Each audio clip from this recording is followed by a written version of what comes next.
Paul, you've also had quite a classic bad date.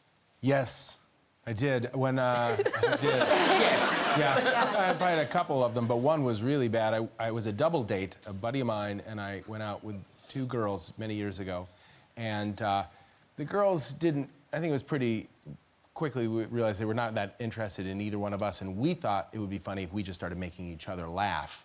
And each guy kept trying to outdo the other guy with just silly things.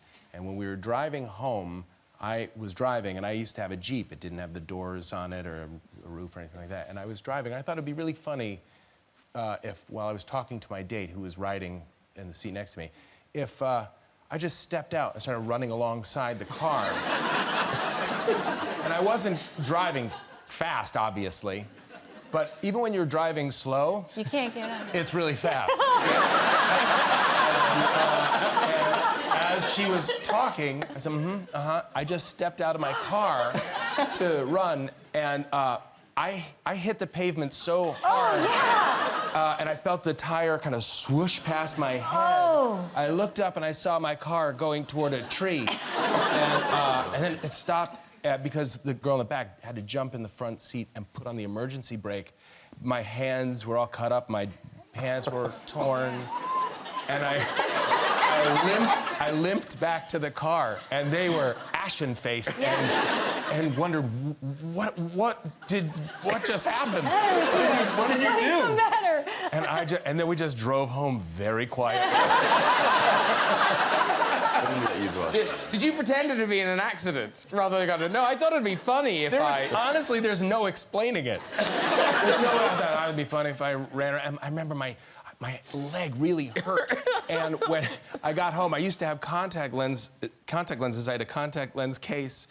And when I got home, I took off my pants and I saw the imprint of left and right from the contact case embedded in my skin. Like in the movie, this is something I've heard about you, that for every movie you do, you write and perform a theme song. Well, and yet I've seen Jumanji, and there didn't appear to be any of you. The movie hasn't been officially released yet, so it's not. Oh, is my time doing something funny? I got you. Thank you. You're my friend. No, I told you to fix his tie. I told you. Thank you guys for fixing my tie. I'm getting to talk for the first time.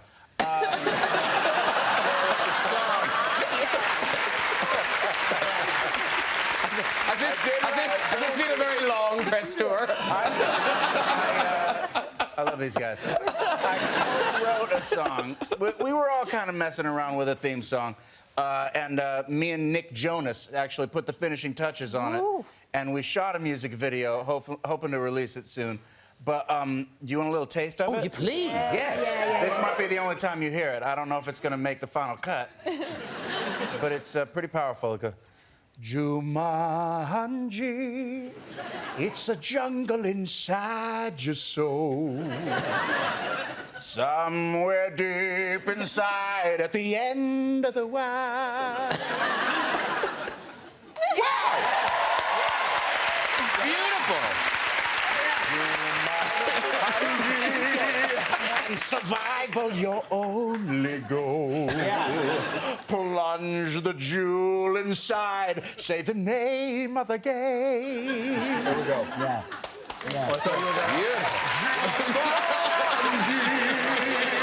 Jumanji, Jumanji, Jumanji.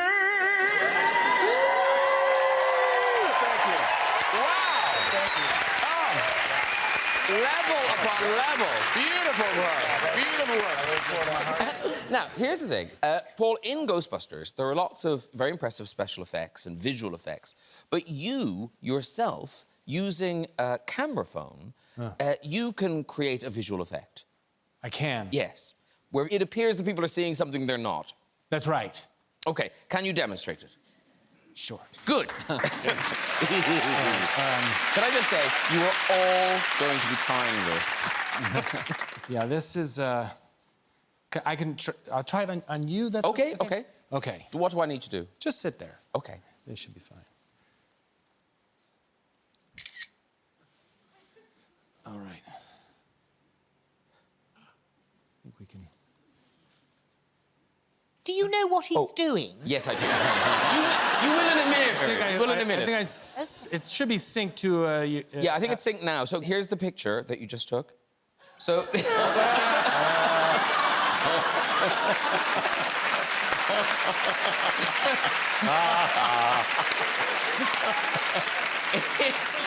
It does look like a bum. Miriam looks really confused.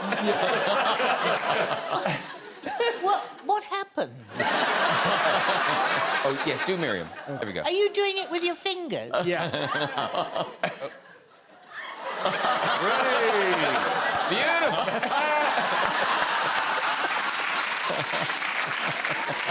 What is that? It does look like a bottom. Yes.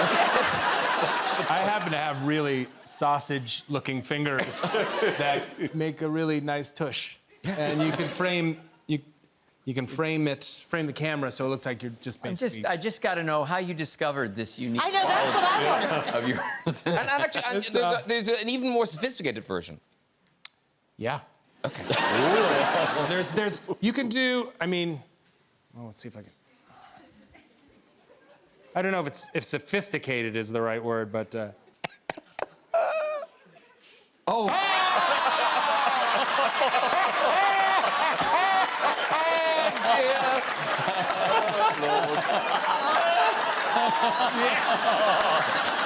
Well done, Paul Rudd. Very good.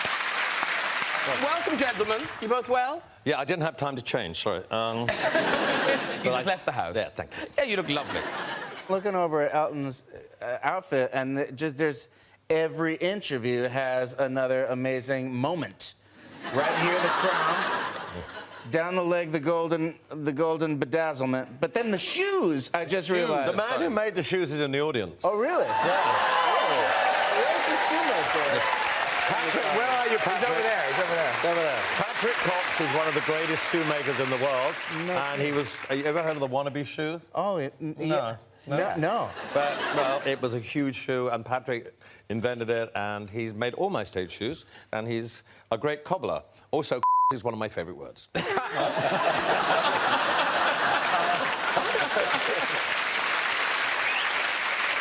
Jack Black, you are a proper Elton John fan. I am. It's actually, from the beginning, I've been obsessed. I kind of wish I was Elton John. To be honest. Play like that, sing like that. But no, what I Legend. read in an interview where the whole interview, they kept asking you questions, and all you could do was sing an Elton John song that you couldn't remember. Well, I have trouble remembering lyrics just in general. I remember jams. I remember the tunes. Right. But do you remember the one that you did that goes like, it's just you singing and piano, and I was like,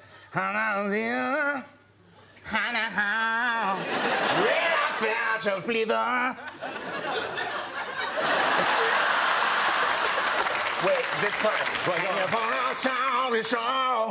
With the one-eyed danger zone, take me to the front. Oh, yeah. Gotcha now. Take me to the pilot. There you go. Good.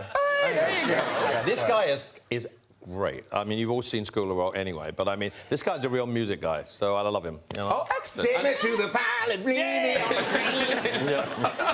I want to get to the hook. Now, here's the thing. Jack Black, you've just got back from, is it Korea you were in? I was in Korea and China, yeah. We went But doing Kung Fu Panda. We were doing Kung Fu Panda promotion, yeah. Because it does seem odd because it's a cartoon. Yeah. I know where you're going. Yeah. It's not my voice. They got a Chinese person doing the voice. It's not my face. It's a cartoon. Why am I there? Okay, well, because I think it helps to have a bona fide Hollywood legend there. And then I do a high five to the Chinese actor, and I pass the torch, and I don't know why I'm there. But, it was a fun trip. Leonardo DiCaprio, you were one of the first people to work with him. How old was he in this American Boy? This Boy's Life, rather? Maybe, was he about 14 or 13 or 14? Young. Like, He was growing up young. young. Yeah. So it must be amazing to see, to watch his career. Yes, yeah. Yeah. Leo was also, we had a reading of the movie, and Leo wasn't reading the lead. It was another kid, and at the end of it, I said, this kid is interesting, you know, you should check, you know, pay more attention to him.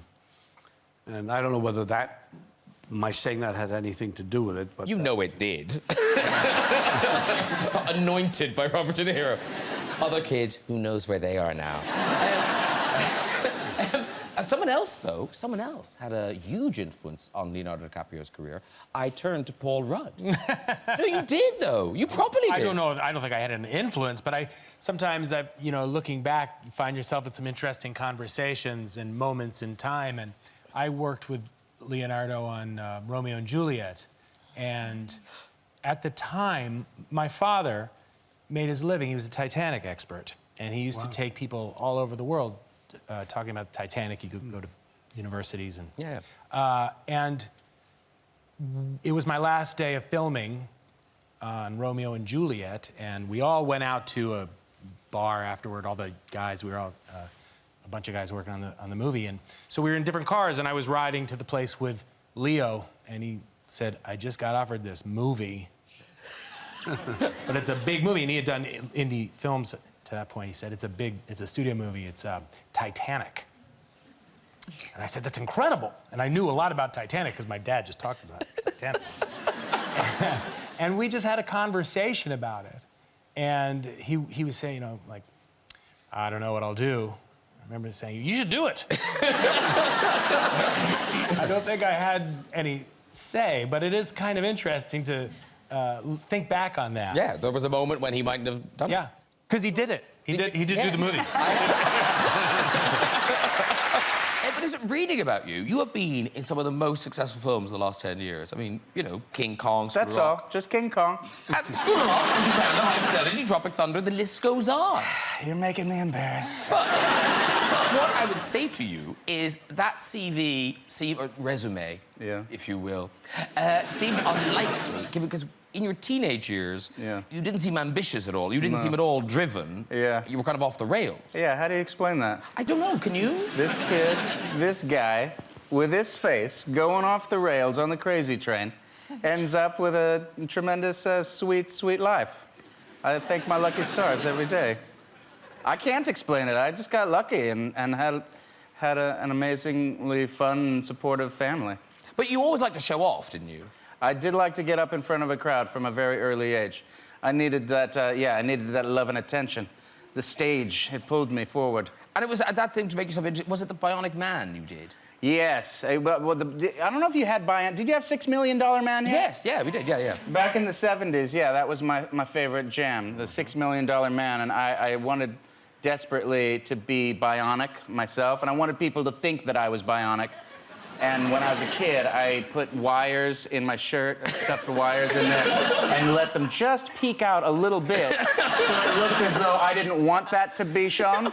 And then when someone said, "Are those wires?" I would say, "No, it's nothing. Nothing." So maybe they would then think I had bionic powers, that I was half man, half machine, and could run 60 miles an hour, how desperate I was. But sometimes that desperation translates to stardom. It's only in high school, the kids that were the prom queen and everything, their lives was downhill the day after graduation. They were terrible. I wanted to be a teenager with problems when I was young, but I didn't have them yet. So I wanted braces for my teeth, and the dentist said, "You don't need any." So I just wedged paper clips in my gum. They would bleed a little, but I'd be,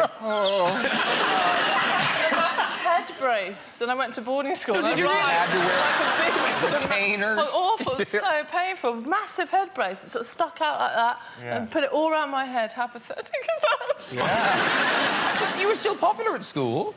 I did all right, yeah, well, I had to. If you've got a contraption like this, right, you've got to ingratiate yourself. But it's those painful memories that make you the artist that you are. Yes, guys. It's a great lesson for all the kids, the lonesome and desperate kids out there. Yeah. That pain will translate to magic, perhaps. Okay, explain that to Justin Bieber when he comes on in a minute. Paul Rudd, in the Ant-Man movie, you went to extraordinary lengths to amuse yourself. Or were you trying to amuse other people or just yourself? Actually, this is quite close to that. Yeah, I think this is a perfect segue. What did you do? Well, I was working opposite Michael Douglas in Ant-Man, and you know, he's a legend, and I could never completely relax in front of him, even though he was very nice and cordial and sweet. And finally, it was his last day of shooting, and I thought, I want to be buddy-buddy with the guy. I want him to think that I'm cool, and I thought it would be funny if, while it was on his close-up, I could somehow recreate that scene from Basic Instinct.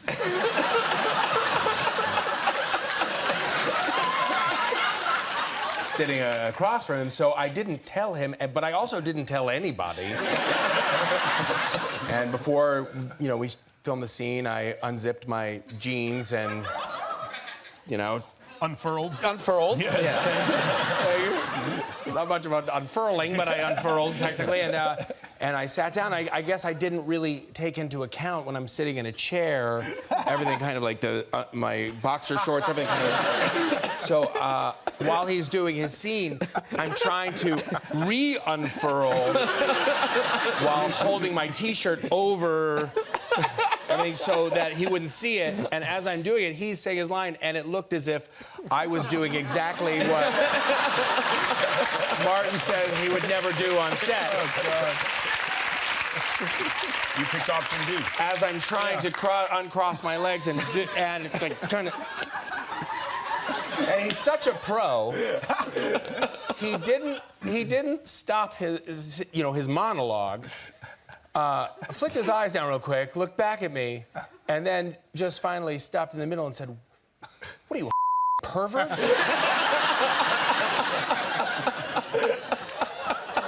And in that moment, I thought, this didn't play out as I had anticipated.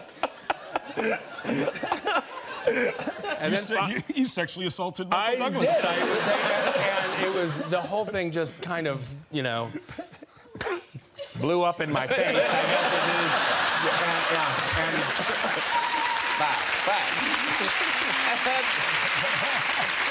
Jack and I worked together. We had a good time. We worked on Tropic Thunder together, and we had did. No, really it was good amazing. time. I feel like. Look, the movie turned out great. So who cares if you're a little bit of a dictator?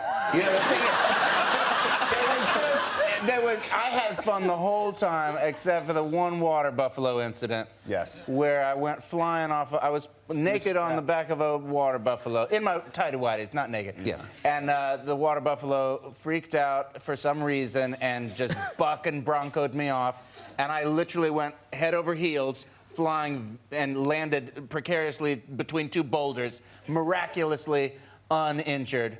And there was like a few seconds for me to catch my breath. And then Ben over the megaphone, "Can we take that from the top, Jack?" I was joking. He meant it. I said no. We will not take it from the top. The stuntman got up on there. But it turned out the buffalo was pregnant. We didn't know. We didn't know the buffalo was a female. That was why she was... And she was pregnant. But the story had a happy ending, didn't it? What was the...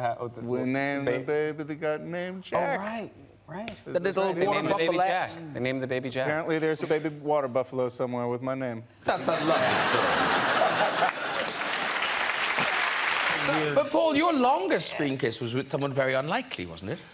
The most kisses I've had in a movie was with your hero, Jack Nicholson. Of all the... Jack? Many times. Can I lick your face? Please do.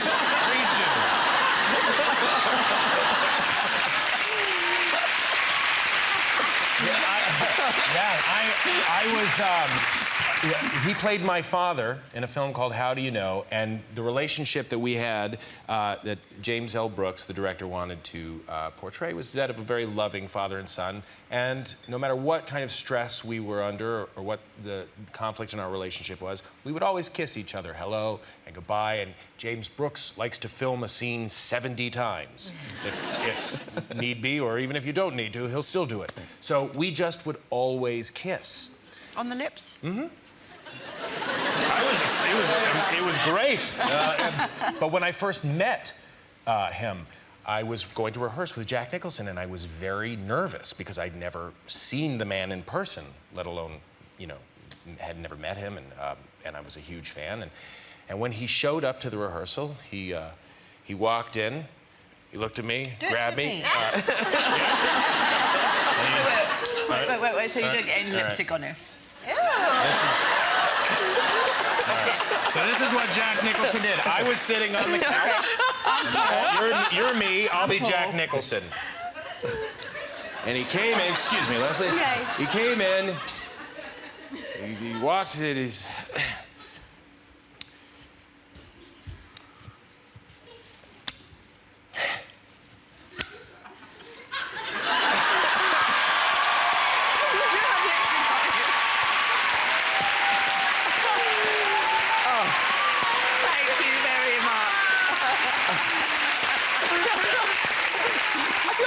Leslie, she's like a gooseberry down the end. You don't want my disease. You've a cold, you've a cold.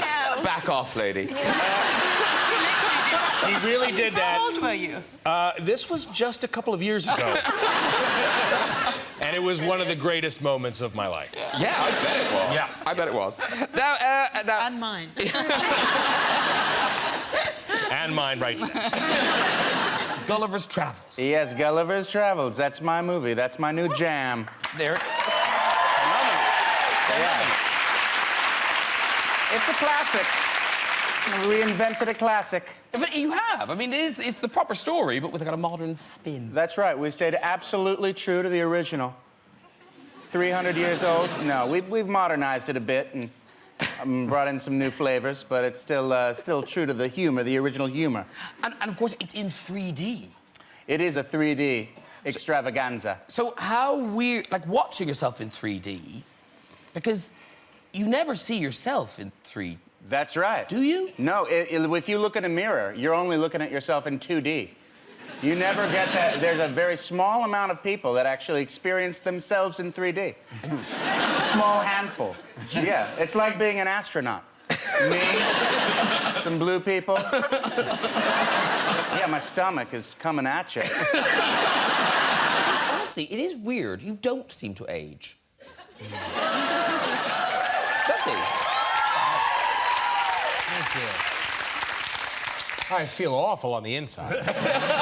Aged greatly. When we first met, I looked younger, and now I think I could be his father. To be fair, though, Seth, when we met, you were 15, and you looked like you were 37. I did, yeah.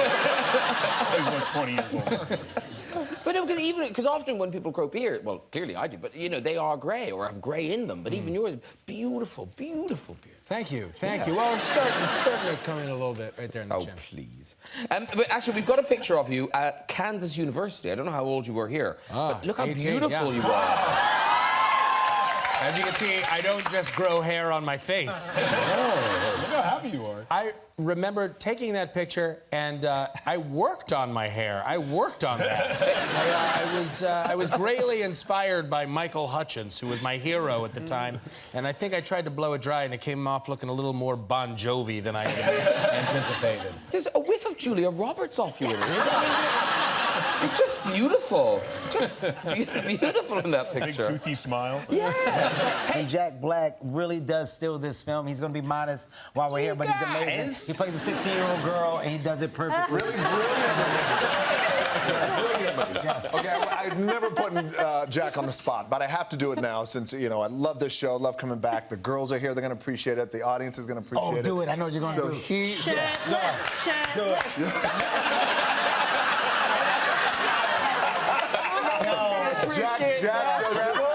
Jack does this incredible scene where he shows Karen Gillan, who's a wonderful actress. Yeah, our own Karen Gillan. Your own Karen Gillan, how to flirt. Yeah.